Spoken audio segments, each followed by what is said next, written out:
Five. Yeah, there we go. Where are we? March. It's March 2022, MacAdmin Monthly. And hi, got a good crew today. Looks like we got some people streaming this, which is just always cracks me up. It's like if I started, you know, putting on, I don't know, like local plays or something, and if like anyone showed up, it would just crack me up. So I'm glad anyone's here to listen to all of us blather about. And this month, we got Matt. Matt, how are you? I'm doing great. Matt from Florida. Happy to see your shiny face, Ed. Thanks so much. It's always good to chat with you. We've spoken with you before, and a few conversations that I've had recently around community and building community. I immediately thought of you because you are really good at this. So before we dive into that, state for the record, for those who don't know who you are, who are you? What do you do? Tell us about yourself. I'm Matt X, and I run the Mac DevOps conference. Traditionally, in the past, it has been in YVR, which is Vancouver. But last couple of years, we've been doing it online, thanks to the help of some very nice crew. Felipe is my live producer, and super awesome dude. So we've been doing it online in our Discord server and trying to keep the community alive. My working situation is basically storage media. So work with a lot of video clients. Used to be in visual effects, but that's a tough business. So working for yourself is also a tough business, but you can choose your hours. And I have kids, and it occasionally is sunny in Vancouver. And when it is like today, you want to be outside and enjoy it because it may never come back. So Sorry, I'm holding you up from that. It sounds like you should be outside. I'll run outside shortly. Good. With your kids, of course. Hopefully, yeah. That's the important thing. So yeah, you mentioned two things: your work situation and the conference. We're going to get to the conference. We'll talk about the conference. But when I think of community, and the reason I think of you is because you do so much more than that, right? So you have a podcast, right? You have a Mac DevOps podcast, and you have a book club, from what I remember, right? Tell us about the book club. I think that's really interesting. I haven't heard anyone else. I don't think. Yeah, I mean, smart people would do things in a much better way. I sort of come up with these crazy ideas, and then I get people to help me execute on them. But I mean, the book club, we just found out about Emily Freeman's Mac DevOps for Dummies, and it just seemed like a very approachable book. And I was following her on Twitter, and I try and follow as many interesting and cool people that are doing interesting things. I'm always trying to expand, who I'm following and what they're doing. And I saw that she wrote this book, and I thought, hey, I'm terrible at reading. I'm terrible at reading books, and I want to learn with other people. And so I thought, why don't we do a book club?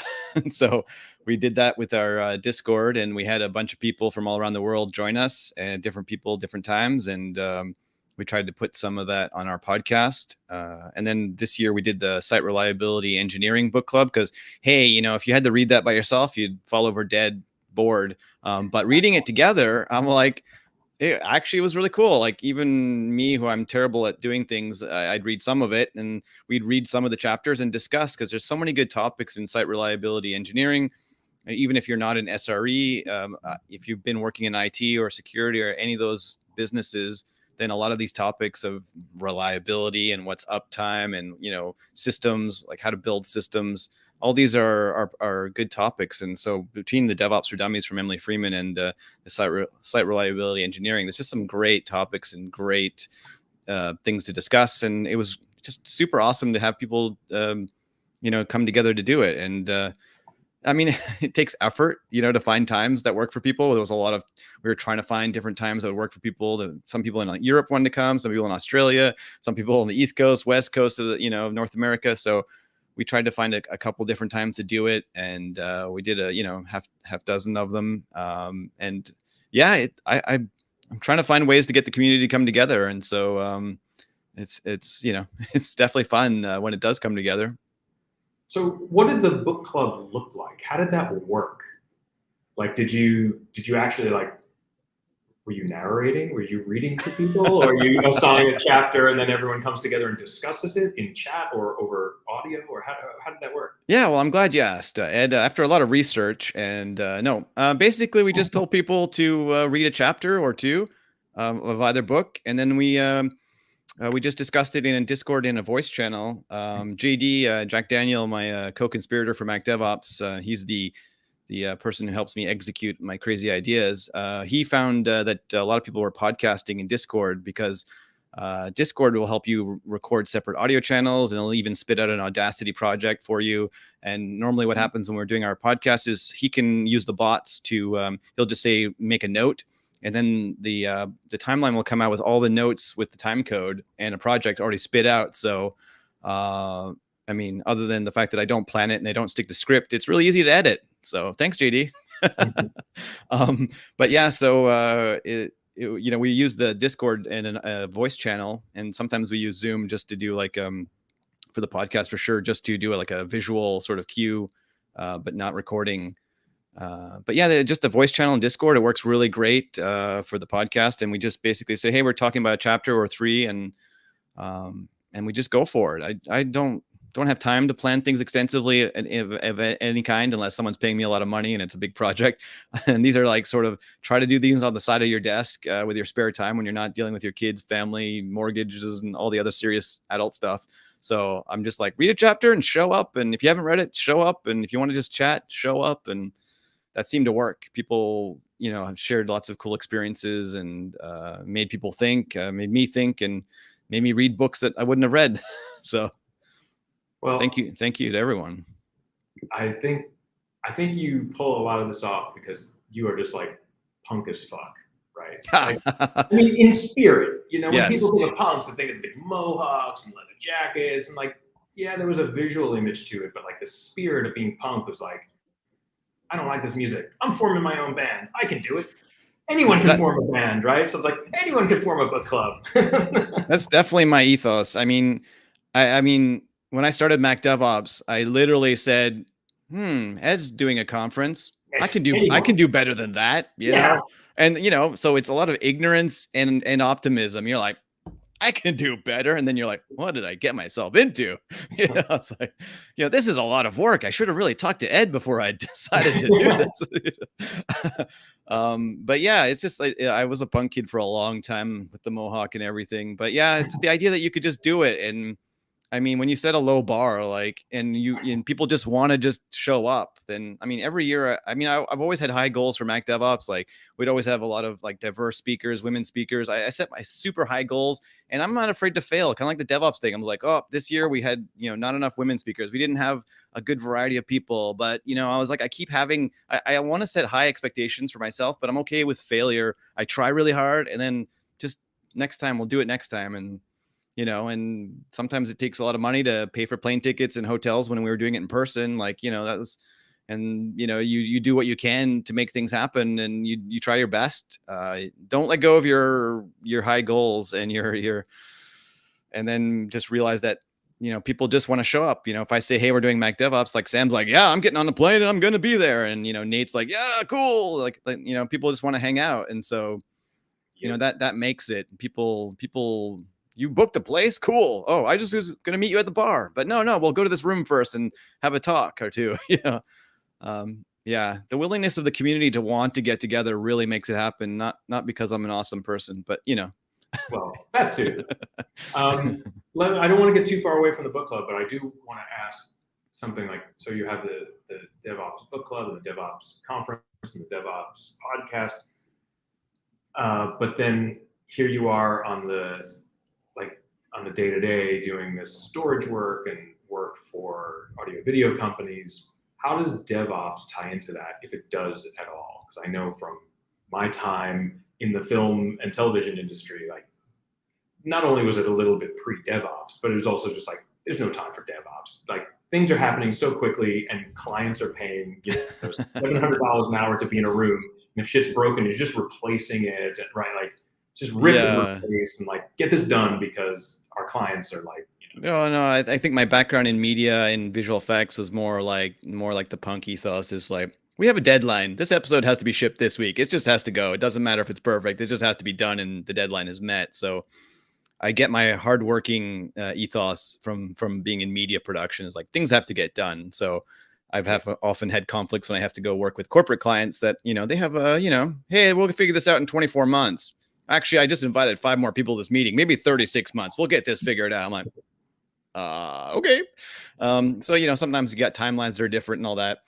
But the DevOps thing for me was just, I was inspired by going to DevOps conferences. And that was kind of the reason where I was like, oh, maybe we could do a Mac DevOps. Was I went to these DevOps days, and they were definitely well organized, and they had, a groups of people, locals in every city, throughout the world doing them. But they inspired me to, like, not that it was a low bar, but I was like, oh, they don't have to be super, super, super polished. You can just get people together. You can ask some companies to help sponsor. You can get some speakers. And I saw their lightning talks, and I was like, I ignorantly and optimistically, I was like, I can do this, Yeah, but, but also it was more that I would see people, like yourself, Clay, other people at different conferences, like the, Mac Tech, and people were talking about Monkey and all these, even just like, I remember, Rusty wrote this really cool script for Deploy Studio. People were just writing, one-off Python scripts or whatever and sharing them with GitHub.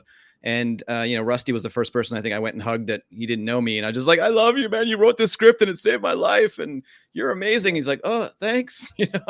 But I just thought, and as much as I wasn't IT dealing with storage, I didn't want to go to a conference where there was such a diversity of topics. I wanted to be more focused on, hey, Matt X needs to know more about how to work with Git and GitHub and work with Python and work with this, Monkey thing that's new. And so I thought maybe we should more hyper focus a conference about working together with open source, like with the software that people were writing, whether it was a one-off script or like a project like Monkey or Auto Package. And as much as I was interested in storage and Wi-Fi, I was like, I want to go to a conference where I learn more about this other stuff, about writing software together. And I thought we weren't getting enough time to talk about that. And so I just thought, hey, let's call it Mac DevOps and give people an excuse to go to Vancouver, and maybe we'll have like a variety of people that are learning about how to use AWS, and that dashboard only gets bigger and bigger of services that are on AWS. So I figured there'd be more people, when they say with programming is like solve the problem that you have, right? So the problem I had was I wanted to learn more. So I thought there must be other people that want to learn more too. So let's learn together. It's always been my thing, is community. I moved a lot as a kid, and so we always, my mom always said, you got to look for the strong people around you, the helpers. So I'm trying to build a community to help me and help others, right? So she wasn't wrong. She wasn't wrong. No, my mom's pretty smart. When survival and you gotta get by, then you need friends. So when a lot of us are self-taught, we figure things out, we help each other, like Nate's helped me a lot, especially with the lifestyle branding, with the fashion stuff part of Mac DevOps. Nate's helped a lot. So thanks, Nate. Awesome. So just before we completely leave the book club, how old is the book club? You're obsessed. 2 years. I'm covering, Yeah, no, you're organized. You're very organized. The book club's 2 years. We did the Mac DevOps for Dummies book, and then this year the site reliability engineering.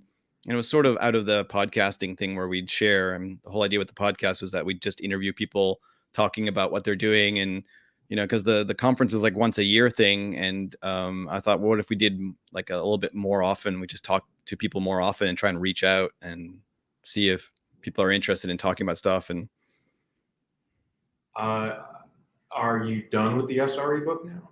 Yeah, it seems like it. Everyone's been so busy that we did it a few times, and then now it's full on steam ahead with Mac DevOps planning for June. So okay, I was gonna. What book is next? Yeah, we're looking for suggestions. So if anybody's got any, I just read the. I think it's called the DevOps Handbook, and it's 3 authors, but Gene Kim is one of them. So it's like, that's always a pretty short bet. And, like a lot of topics, I went into it thinking like, yeah, I know what this is, right? Like, I know what DevOps is. Like, I've lived DevOps. I get it. But it's always nice to see how people frame it. And then when you encounter other people who have read the same book. Now you have this shared language. So you know what the other person is talking about rather than like, oh, I call it this thing, you call it this thing. Oh, like, and it takes a while to kind of get around to, oh, we're talking about the same thing, right? Of course. So yeah, that would be a reasonable I was thinking, since we have Discord, and I have a couple groups that I'm participating with on Discord, like Patreons. There's one band that used to tour a lot, and now they don't tour, so we just pay them money on Patreon, and we just hang out, and they do movie nights. And I thought we should do some MacDevOps movie nights where we can just shit talk through a movie, or a talk or anything, and just an excuse to get the community together. It's like Mac Science Theater 3000. Yeah, exactly. It's like yeah. So that's if people are up for that, then I'm up for some shit talking and some movie nights and gluing the community together through a shared experience, right? It's not calculated. That's really interesting. So then tell me about the podcast. Yeah. I mean, JD is the technical brains. Occasionally I've tried to help out with the editing in Final Cut and stuff like that, but JD usually does it in Audacity, and he found these awesome bots that record, and it's really neat for like the bots have backup bots and then other backup bots. So literally you have three multiple redundant layers of like automated recording, and they spit out all the audio tracks, or you can have it spit out a mixed stuff, and so that makes the editing stuff easier. But the content side of it is just trying to talk to people in the community. And I had a chat with the Cascadia group, which I'm a member of, and I've had the lovely chance of hanging out with them more since the pandemic, because it's been in a weekly Zoom, and instead of me having to drive 2.5 hours through like a border, a country border, and then horrible Seattle traffic. So I love the pandemic for being able to get to see my friends in Cascadia more often. And then because I go to Montreal a lot and I grew up in Quebec, I hang out with the Montreal group. And so for the podcast, I got to do like a Montreal channel. So the idea is just to talk to people and just see what they're doing and what they're hanging out with. And, the thing with DevOps Days and the podcast is that I try to encourage people to participate by the fact that we've all solved problems. We're all figuring stuff out. And that shared journey is just so worthwhile. Everything, looks like a humongous mountain until we get over it, and then it's a molehill, right? So sometimes those are fun stories to share, right? And then it helps encourage people that things are solvable. And I mean, I love reading biographies, and I love talking to people about their stories, about where they came from, and like how they got into this journey. And so I'm always on Twitter trying to follow cool people that I have never really met, and I ask them. Occasionally people will be like, oh, I did this cool thing, and I'm like, hey, you want to talk about it? Like Prima, Prima Varani, she's from India, educated in Australia, working in SFO, doing security work. I found her on Twitter, and she'd written this cool article on security, and she was just like, where should I go and give this talk? And I was like, I know you've never heard of me, and you never heard of Mac DevOps, and you got to trust me. I'm a really cool dude, and have a lot of fun friends. And, here's a plane ticket to Vancouver, and come give a talk. And and that went super well. And also recently she was doing some really cool work with Kubernetes and AWS and Fleet and OS Query. And she's like, oh, I just wrote this cool article on automation. And I was like, oh man, come on the podcast and talk to us. And it's just, I mean, I don't know. My mantra has always been like, don't worry about feeling stupid or looking stupid. And, as long as your heart's in the right place and you're trying to do as best as you can as a person and as a human, just don't worry about it and just try and make friends. And that's what I try and do. And so, yeah, it's not easy for people to talk unless you're, ignorant and optimistic like I am. So some people need more encouragement, and I try my best to get people to talk to us and tell stories. And some people don't want to talk publicly, which is totally cool. And it's hard for me to accept that sometimes, but it's the truth. Not everybody wants to be in front of a camera or recorded on a podcast or, so, one day again, we'll have in-person informal chats with people. I look forward to that. It'll happen. Yeah. And so how often does the podcast run? Is it monthly or? We try and do it every week. I'm the talent scout, and so try to find people to talk to. And so when we don't have a guest, we talk about the conference or we talk about other things. Me, JD, and Shauna, ever since we brought her out to 2019 conference at Mac DevOps, Shauna's been helping us with the podcast and helping us with the conference. And she brings another voice. She works in security. She went from IT to security, and But like all of us, she's been working lots, and so she can't always be on the podcast. But we try and do it, every week. So yeah, we try our best. That's a lot of work, man. Not That's a lot of winning work. any awards, but yeah, it's like Um, and okay, and as you've mentioned a few times, you're working towards the conference. Tell us about the conference. yeah. I mean, as desperate as I want to have everybody together again, and would welcome random people showing up in my town. I'll be your tour guide. I think the way we found to do it as a live production seems to work pretty well.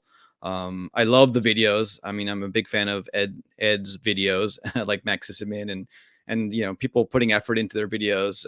It's been awesome, and I love all that shared knowledge. But I really like the sort of live sort of happening. So, someone to me like, Mr. Mac Troll Joel, live live streaming his talk, and then he's answering questions from Discord while he's like, giving his talk, is, he sets the bar pretty high. So I love the fact that we can just have, and with Discord, we could have the live streaming chat, and then people can jump right into the Q&A. And while that's, a little bit of a speed bump sometimes to jump from like one to the other, but people have done it pretty seamlessly, and we just have a nice Q&A. And the fact that I know at least half the people always in the conference, I can sort of call on people and go, "Hey, Nate, I know you have a question." And, "Hey, Sam, you've been a little quiet here. I think, you want to tell us about what's going on." And so that helps, I can sort of mediate the conversation, help it along. And people do want to chat. And so it's nice to have that sort of live chat thing. Like, like if your talk on WireGuard had been live, I would have been able to ask you a bunch of questions like, "So you're doing that in Linux, and then you set this up. So what did you do first?" And you're like, "Well, Matt, what I did first was." So, I like that Q&A sort of idea. And so with the Discord, we can have like channels for every chat, and they're always there. And so people can ask questions. And then we have the audio Q&A. There's been other attempts, we try and do some hacking together, which has worked sometimes. Like one year we had Tim and, Joel and other people in sort of working, try and get people projects and try to have demos and stuff. So we try to do different things. I think this year we should just do some movie nights and just, but something to get people together. But it's tough, getting people in the same, because time zones and work. I mean, part of the reason for charging people money for the conference is to make it a thing and a priority, and to also tell people to tell their bosses, "Hey, it's a thing I had to pay money for." You know, it's less. We need the money to pay for our live producer and a few things, but it's trying to get to make it a priority for people. But it's tough. We're all in IT, and people have unrealistic expectations of what we can do. We can do 500 things. "Hey, Sam, I want you to like log into the system and do this, but I'm in the conference. I'll do that too." It's like, even during the live conference, people would call me my clients and like, "Hey, Matt, I have a question." I'm like, "I'm actually running a conference right now." It's like, so it's tough. I think that's the tough piece of virtual conferences for me, because you're typically watching these videos on the same screen that you do your work at, and like Yeah. constant little like interruptions, and like, "Oh, well, this video is recorded. I can always get back to this," and then you never. Yeah. So not necessarily Mac DevOps, but you can be specific if you like. But once we're all sort of back able to be together, what do you think a really good conference looks like in terms of live only or hybrid, or stick with remote, or what do you think a good conference looks like going forward?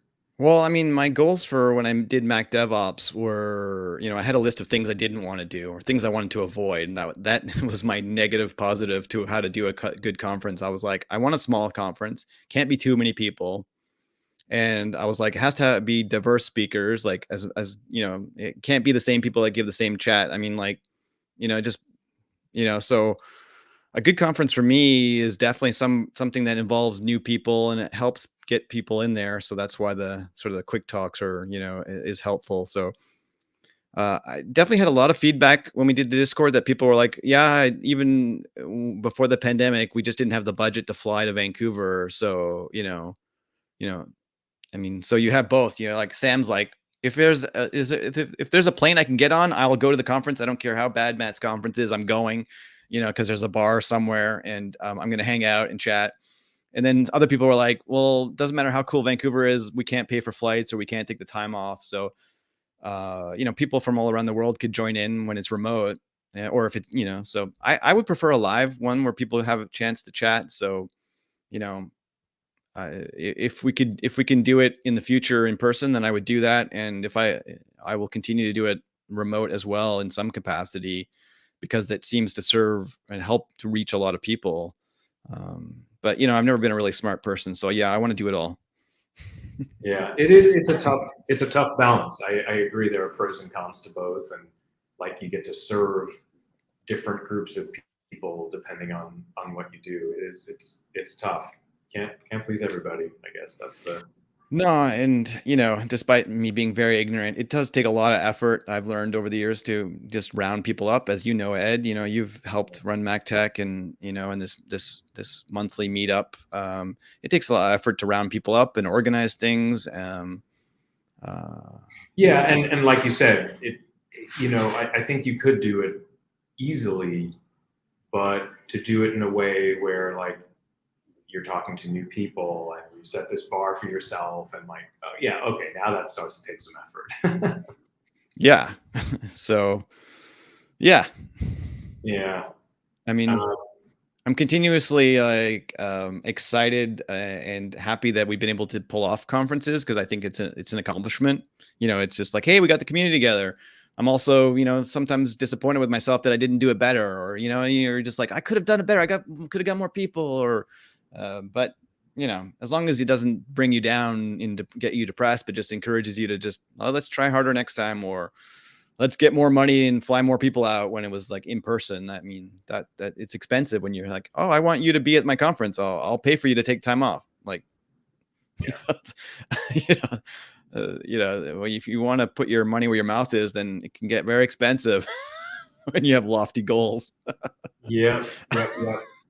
I agree. And I mean, speaking of money, I do agree with you that like, even if you could make an event free, there is something about putting some dollar value to it, so people value it. That it's like, oh, well, this is a thing I paid for. I better pay attention, or I better yeah. be involved.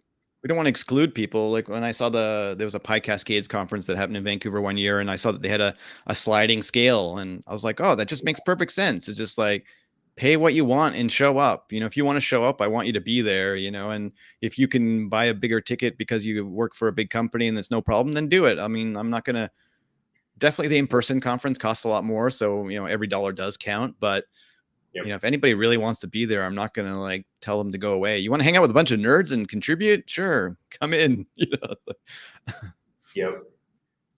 So any closing thoughts from you on community? Anything that you want to let people know about building a community on their own, or things that have affected you as you've been doing this work? Yeah, I'd like to have everyone think about some problem they've solved, and think about something they've done, and just realize that it is valuable and worth sharing. And we'd love to hear it. Our conference, other conferences. In the old days, I would just say, join a local meetup, start something, find some friends, and just sort of start sharing knowledge. Building community helps you and helps everybody. I mean, we have to look out for each other, and this is helpful. I really appreciate it, and I love seeing people share what they've done. And I recently worked on a really big project that really pushed me to my technical limits, which doesn't take very long to get to my limits, but it really pushed me. And the things that were like just so huge, I was like, once I was figuring out the technical thing, I was like, oh, now I get it. But I just started like making a quick talk already in Keynote. I was just like, what problems did I solve? And then I just found a meme generator and started making some memes, and I was like, take your hard things and take your ideas and find some memes and start making a quick talk, and then submit it to MacDevOps or any conference you want. But we love quick talks. I love people sharing ideas, and I love hearing about people's journey and their struggles. And we're all here to support you. And I'm proud of you all. That's awesome advice. Excellent words. Oh yeah, and actually, speaking of MacDevOps as a conference, today was the close for the request for papers, right? Yeah. The call for proposals original deadline, we call it deadline number 1, was today. So Oh, okay. yeah. You have little extensions. As one of my daughters runs around the house screaming all the time, the due date is the due date. So the due date is today, kids. So Nice. I'll let Eric guess which one of my kids is that one. But we've all adopted that as our sort of special mantra. But I encourage everyone to submit something, and even if you don't have a fully formed talk, consider it a good idea just to throw in some thoughts. And quick talks are always accepted, and we'd love just to see what everyone's doing, and we'd love to see you around. And yeah, did you check that bucket before talking to us? Like, is it filling up? Is that inbox filling up with? there's a lot of like last minute submissions because people are hitting that due date. They're like, oh, I got to submit a talk. But I've got a lot of DMs in Slack and stuff. People are like, oh, I had this idea. I'm like, yeah, no, there's a form. Here's the form. But yeah, I all DMs, direct messages and Twitter or Slack are appreciated. If you have an idea or a thought, yeah. This is sort of making a left turn, but thinking back on some of the ethos we were talking about with just doing things, thinking back on conferences in the Apple world, I trace back our culture, if you want to call it that, of conferences to one event. And Eric might know, and Sam might know what I'm thinking of. But way back in the day, you had Apple WDC, which wasn't even that big of a deal at the time. My first WDC was back in the days where if you had an Apple developer account, which cost $500 a year, if anyone remembers those days, like Apple was desperate. Like I had someone from developer relations call me and like literally on the phone call me and like, hey, you coming to WDC this year? Like, what can we do to get you out here? Right? Like they had to pull people in. And obviously we know that situation turned around. And then there was Macworld, which was just this huge, big, mega event. So I don't think those events like were really like inspiring to like, I'm gonna go start my own event. Like those are just overwhelming. You're not gonna just one day knock out a Macworld. But in Chicago, there was a developer conference called an Evening at the Alder. It was held at the Alder Planetarium. And it was run by a guy in the developer community. I don't remember his real name, but he just called himself Drunk Batman. Does anyone remember this back in the mists of time? And they rented out the Alder Planetarium, and they had sort of this like panel discussion. I know like Wolf Wrench was there, and Brent Simmons, and like the A-list of Mac developers who are all still around in some capacity, kind of talking about like what it means to release a Mac app and best API practices and all the things. But they filled the place up, and it was the following year that Jonathan Wrench started the C4 conference, which ran for a few years, also in Chicago. And I think that was really, whether it was Alder Planetarium or C4, and I think it was probably more C4, that really inspired people to like, yeah, I can rent a space and get a bunch of people and throw some people up in front of the room in front of a projector and, get people talking. And I think a ton sprang out of C4 just as inspiration. I don't know, am I the only one who remembers that? Did I live in a parallel universe for a bit? It sounds like something someone would make up, honestly. And we all got together in a planetarium once with a bunch of developers. I'm sure that happened, Ed. I'm absolutely sure. And then, so another little transition. We happened to schedule this on a day that Apple also scheduled an event and announced a bunch of new stuff. And a lot of that sounds like right up your alley, Matt. Like a lot of it's like this high-powered stuff that's focused at the audio-video world. Studio. Yeah, studio. I kind of left halfway just to, like, speaking of it being really nice out and wanting to go take a walk. I was like sort of halfway through. I was like, and I think they played yet another like Apple commercial. I was like, all right, I can catch up on all the news later. I'm gonna take a walk and get some food or something. So yeah, I saw the iPad Air announcement, the new colors for the iPhone. Woohoo! And I saw most of the, like that giant dummy thick Mac, which looks really impressive. It's a big Mac. It's a big Mac. Is that so? The Mac Studio is that new Mac? Okay, because they released a display also, right? Yeah, that's the Apple Studio display. Like it's 2003. The new iPad is the new iPad, right? The iPad replaces the iPad. It's like, yeah. I mean, it gives me little shivers of the G4 Cube and the Mac trash can for thermal issues and other issues. I mean, with the M1 chip line, perhaps the thermal issues are a thing of the past. I hope so.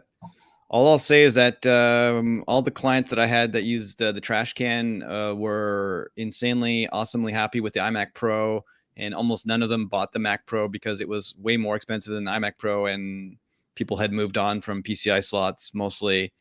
So the iMac Pro is probably, I'd say, the greatest Mac that Apple's ever made in terms of price and performance. It's insane. Whether it's connected to, a 10 gig Ethernet network or an XN, both of those, which I use with my clients. So yeah, the iMac Pro has been the best. I mean, the M1 line seems to be pretty awesome. I mean, I did get an M1 MacBook Pro, the 13-inch, and I picked one up from the Apple Store because I needed one in a day, like immediately, with the default 8 gigs of RAM. And apparently with the amount of Stack Overflow tabs that I need to do my work because my brain isn't big enough, apparently I can crash that pretty quickly. And so I actually went to my shelf and pulled out my shell scripting book and my, all my Unix dummies books. And actually, reading books is actually good and they don't crash computers. So yeah. Yeah, I have to admit, a long time ago, I went through no more physical media phase. Like I'm ripping all my CDs and I'm burning all my DVDs and books that's Kindle or Apple books only and whatever. And I think the only one I've gone back on are physical books, like tech books or books to science fiction, whatever. Like it's all dead tree now because it's not bad. It's just not as good as reading on paper. I mean, it's great. It's great when you're trying to figure out one thing with, I don't know, Python, or in my case, I was doing a lot of stuff with awk, and I was like, I need to know about this one thing that awk can do. I mean, I'll look it up, and I'm like, oh, here's 500 Stack Overflow things that may talk about that, and then I'm actually open my book. I'm like, let me just read about what awk does. Oh, right, okay, I got it. So I don't know, books are good. yeah, books are great. And last month we were talking with Patrick Wardle, who is about to come out with a book. So nice. I now have that on pre-order. That's another one. You can just go read it online for free, but I really want the tactile feeling of it. And, the other thing that physical books are really good at is just flipping back and forth, particularly in a tech book. I'm not doing that with science fiction, but I'm doing that with tech books all the time, where it's like, oh, wait, I remember something about this. Oh, yeah, boom. And you're kind of comparing quickly. I mean, some of the O'Reilly books were very dictionary-like you wouldn't read dictionary. But I mean, I remember a million years ago, and I pulled it out recently for my work that I was doing. It was this Mac OS Unix bite-sized projects. And actually sort of it's over 10 years old, but it actually had basically, here's things you would do. Here's some projects of what you would do, not just a man page of awk or whatever, which I actually really like awk, and I'll read that man page backwards and forwards. But, it's nice to have projects and just what would you do with this? I'm doing data analysis, or I'm doing this or that, or I think we need more sort of resources, how to handle things in sort of a project-based, not just a man page in which letter of the alphabet is a useful option to your command line. Yeah, I totally agree.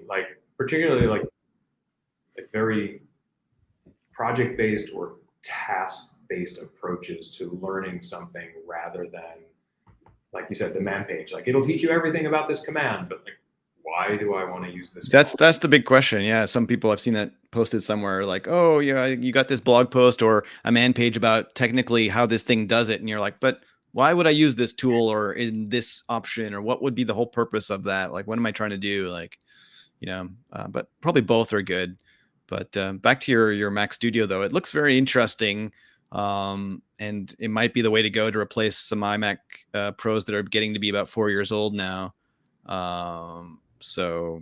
Were your clients using iMac Pro, like using the $5,000 base model, or were they Yep. up-speccing it? Well, I had one client that went up to 128 gigs just because they also use After Effects, but anyone that used Final Cut Pro were like totally happy with 64 or even less. It was only if you're using After Effects. So it was like something wrong with memory usage in that program, just a different way of it worked. But anybody that's stuck with Final Cut, no problem, or most apps like the iMac Pro. It was funny though. The regular iMac had the H.264, the consumer sort of encoding chip. So if you had a regular iMac, H.264 was easier. But if you had the iMac Pro, you actually had to use your CPU, which was a monster CPU. And that's why it's funny and cool and smart of Apple to put ProRes encoding and decoding chips in the M1s, because a lot of the video pros are going to be encoding and decoding into ProRes. So have that in a chip, So I would just counsel anyone with getting M1s for video work, or probably a lot of Stack Overflow stuff like myself. You need more RAM than the default. Or restart your computer every day. Yeah. I mean, the Mac Studio base model is $4,000, and the Apple Studio Display base model is $1,600. So it's in the same ballpark as. It's in the same ballpark. I mean, we were speccing $7,000 to $8,000 Canadian for the stuff that I was setting up, so just a little bit less than American, whatever, 5,600 or something. So, I mean, the all-in-one, people did like the all-in-one, so some people might, and they apparently discontinued the 27-inch iMac today, but I don't know if that's 100% true, but that's definitely a form factor people seem to like. I don't know if PCI cards are really making a comeback, except for in very rare sort of use cases. Now that we have actual Thunderbolt 4, like actual real Thunderbolt hubs, not just like a stick in one, get another one out. You can actually, there's a bunch of hubs that came out last year or so that you can, have one Thunderbolt cable and get 4 out instead. So, expansion is a lot easier these days. Also, super cheap. Can be. It depends on if you're getting a Thunderbolt 4 dock or just a USB-C dock, or the Thunderbolt 4 docks are pretty expensive. They can be more expensive for sure. Your mileage may vary with depending on docks. Yeah. Sorry, the base model Mac Studio is only $2,000 with the M1 Max. It's the M1 Ultra that's $4,000. Yeah, you need the Ultra for the 128 gigs of RAM and the Max for 64. So I think most people will be like more than pleased with the base models, like with the Max. I mean, I know the part of the announcement that I think I missed. I saw something after the fact around the new display having an A13 chip in it or something. Yeah, controlling the cameras and the sound and probably security, maybe. It doesn't have Face ID or anything, does it? No, I don't think so. But it just has the same camera as an iPad, so it has the center stage. Yeah, which is nice. Yeah, that's cool. If you get the Ultra, the 2 forward-facing ports on the Big Mac are Thunderbolt 4, and if you get the Max, there's USB-C. Oh my God, Apple! Oh. We're gonna make things simple. We're gonna use the same connector for everything, but it might be different depending on how you stare at it. That is so frustrating, and it's particularly like roiling me right now because I had a big discussion. There was a big discussion on work Slack the other day where someone brought up the thing of like, if you plug your Mac into the back right corner versus the others, and I was like, forget it. I can't. Well, I just can't. One of your ports on your laptop you can use for DFU mode or something, or it's like, well, you're gonna have to after you figure out the right port to plug into, don't forget to rebuild your desktop and zap the DRAM. Apple overestimates our ability to hold random trivia, but hey, So it is really frustrating that those ports are different based on the CPU you get. But hey, OS Query just released a M1 native Yes. binary. I was been playing with Fleet in OS Query, and yeah, I was really excited about reporting on my M1s, and I'm like, hey, why is it reporting my M1s as being i486? I'm like, that's wrong. And then Or it I'm like, reports into something like virtual Mac or something. yeah, I had i486, which I was like, this is not right. Like, there's something weird with the Rosetta, and I'm like, but yeah, it reports it through Rosetta, and it reports it as some weirdo non-existent. yeah, so I'm a big fan of seeing what people are building out there. So the Fleet crew are doing really cool stuff with OS Query, and and also the Monkey Report. They released a little quick relocatable Python version 2, Python 2, because bringing it back in style, just to make Monkey Report version 5 work for now until they get all the Python 3 stuff working, as well as their future version of Monkey Report version 6, which has been rebuilt, but sort of in a holding pattern of open source volunteer time. Yeah, I mean, having Python on disk is going to be super important, and without a blessed system version, like everyone's going to need to figure out, like, okay, no matter what you install via Homebrew or through the Python installer, like, we know our fleet has Python with these capabilities in this location. Like, it's so important. Yeah, I mean, I was always hate- inspired by the MacOps crew at Google, or forever. They were like, "Oh, we're shipping our own Python, we're shipping our own, Puppet, we're shipping our own stuff," and I'm like, prescient. It's like somebody thought about it and said, if we want to know what we're doing, we're going to ship our own stuff. Yeah, So- super important. But like, I can't get to like Go and Swift quickly enough. Like Python. Well, I'm But definitely an outlier because my Bash is getting better. Forget Z Shell or Z Shell or anything, man. It's like I was doing a lot of Linux stuff in the last few months, and Bash there works pretty much the same as on Macs, except for I actually stubbed my toe and did a case sensitive. I was like, why is this thing not running? I've been testing on my Mac. And I'm like, I'm so stupid. It's like this case sensitivity thing got me. It's like, also some of the things don't work exactly the same, so you can fool yourself if you're testing on your Mac and then deploying on Linux. But hey, those fun moments. Yeah. So what else from the Apple announcement today? Was there anything I missed, or was it just not that super exciting? New version of iMovie coming out? Was there? I think I blinked and they said something about that. Well, they also announced this Friday Night Baseball thing, but is there even going to be a baseball season? That's I don't know. Ouch. It's definitely a play for the heart of Americans, or whoever plays baseball, the Americans and the Japanese. Who are the big baseball playing countries? Do you have a team up there? Yeah, I think we have a team. Canada, Caribbean. Yeah. I guess so. I've never paid attention to sports until recently. One of my kids joined a sports team, and I was suddenly now having to be one of those parents in the side encouraging my children. Go team, go. Yeah, the only sports I watch with my 12-year-old is BattleBots, and we're really into that. BattleBots is awesome. BattleBots. That sounds cool. Awesome. That is fun. No surprise MDM announcements about them finally making it work better. No, I missed that. Yeah, not what this would have been for. But, well, I'm surprised they released some hardware. I thought it was going to be only iPhones and iPads, or I guess they talked about TV. Yeah, I think we were all questioning what the come take a peek or whatever it was, but PEEK, or peak performance. That's what it was. Yeah. That's letting on to something more. But they did say at the end the Mac Pro's coming, so yeah, another day. So yep. I'm sure it will, and I'm wondering how many people bought those Intel monster Mac Pros that they released, the Xeon based machines. Some people have. I mean, I know Felipe, our live producer, sitting in the Czech Republic doing our Mac DevOps. We actually last year set up a redundant system. So some guy was sitting in a trailer with his Windows PC, and he had the replicated setup, and Felipe's Mac Pro crashed like 2 or 3 times. And it was because of some audio cards that he had plugged in. And it was basically routing audio feeds, and it crashed. And he's like, "Oh, I lost my internet." And I'm like, "Oh no, actually my Mac Pro crashed." But because we had actually set up a live like feed, like it was like ready to take over. And I'm like, "Thanks, Doug and Windows." Nice.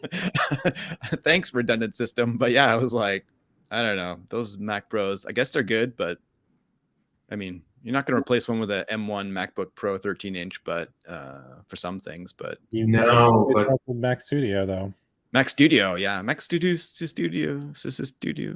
Mac Studio Ultra. Yeah, all I could think of. Sorry, No, you go ahead. MK Ultra. That's all I could think about when they said Ultra. And I was like, that is something weird, isn't it? And I look it up on Wiki. The hallucinogenic experiments by the CIA. Yes. And then when we get the Mac Pro, it'll be M1 Ultra Pro.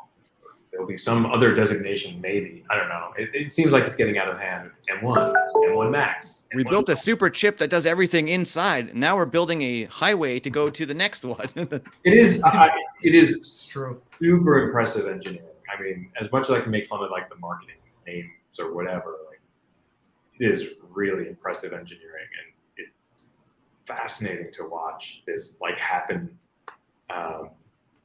Thinking back to the days of like, me sitting at a desk somewhere like with a 386, but then all like the real systems people were like, I have this SGI with non-uniform memory, and like, oh, tell me about this. And like, just like looking at different chip architectures is fascinating, but to see a leap like this, like that we can watch, I think to me, it's really fascinating. I have a question for the group about virtualization, because that was one of the big things when we switched from PowerPC to Intel. Even though the first Intels were not as anywhere near as good as the G5s, in my opinion, they did with Intel at least lead to virtualization, which became way easier. And I know that virtualizing, say, Windows or different things on M1s are some ways it's better, in some ways it's worse. But is it an issue? Are we just all using cloud VMs or actual hardware, or what are people doing? Or So I ran into this in the most unfortunate fashion. I needed to test something on Windows urgently. Yeah. So a TLDR with the virtualization framework and an M1, you can't do x86 Windows at all. You could potentially do like ARM Windows, I think, using the latest parallels.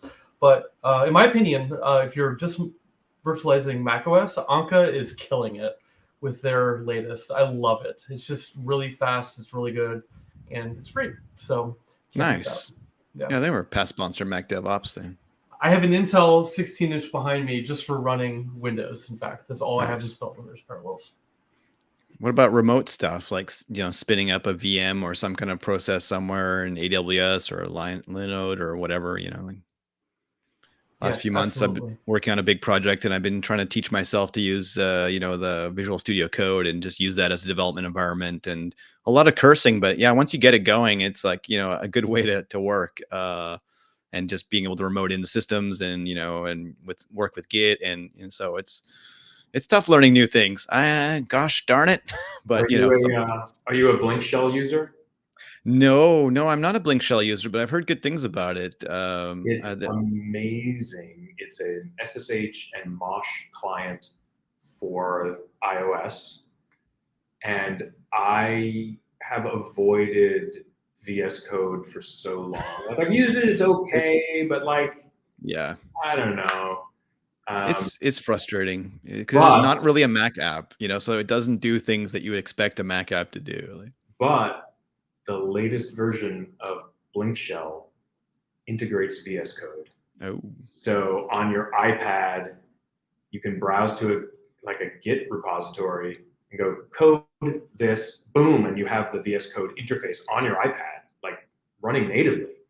And I was like, all right, I'm going to have to get into VS Code now, right? Like I'm going to have to learn not just to fumble around it, but I'm going to have to I need to know all the shortcuts and keyboard commands and cool. I really want Blink on macOS. That would be awesome. Like I use iTerm. iTerm's great, but Blink would be pretty sweet. Yeah, I don't have that desire necessarily, but I believe you can run it on the M1 Max through through Catalyst or whatever they called it. I've just been abusing Tailscale everywhere I go. So like Yeah. literally one day I was like remoting in from my phone with Tailscale to a laptop that could remote into another laptop that had an SSH key that could log into another system. That I was like, ding, ding, ding. I was like, I need to get to the system right now. Yeah, Tailscale's great. WireGuard in general is great, but like Tailscale does all the stuff around WireGuard, so you don't have to think about it, and yeah, it's great. Well, we are at an hour, and there are still some people hanging on the stream, and I don't know how people hang on very long. I'm a podcast person, but like podcasts that hit the 90-minute mark, I can't. Yeah, we found that the greater number of listeners on our podcast are the ones that are the shortest. So we just try to stick with that. Just keep it short, like a punk song, right? It doesn't have to be that good. Just make it short. Make your point. Get out. So with that, thanks so much, Matt, for joining us, and just your views on community are awesome. And with your conference coming up, one last time, give it the plug. Tell people when it is, how much it is, how you're doing it, blah blah blah. Give the URL. Uniform Resource Locator, 3-letter acronyms everywhere. MDOYVR.com. You'll get all the information there. June 15th, 16th, and 17th. We're going to do it online in our Discord server, also streaming live to YouTube. So everybody will be able to follow along, whether they're in the conference or not. And can't wait to see everybody in Vancouver one of these days, or anywhere and everywhere. I can't wait till traveling is cool again, and I miss everyone. And keep doing the good work, Ed. Thank you so much, and thanks to everyone. You are all beautiful people. I can't top that. Thanks, Matt. Everyone, awesome. Thanks. I want to know where Sam is. Is he underneath his car, or is he like in the attic? Or... The license plate makes it look like you're under the car. I'm in the basement. Oh, okay. All right. I was concerned for your safety.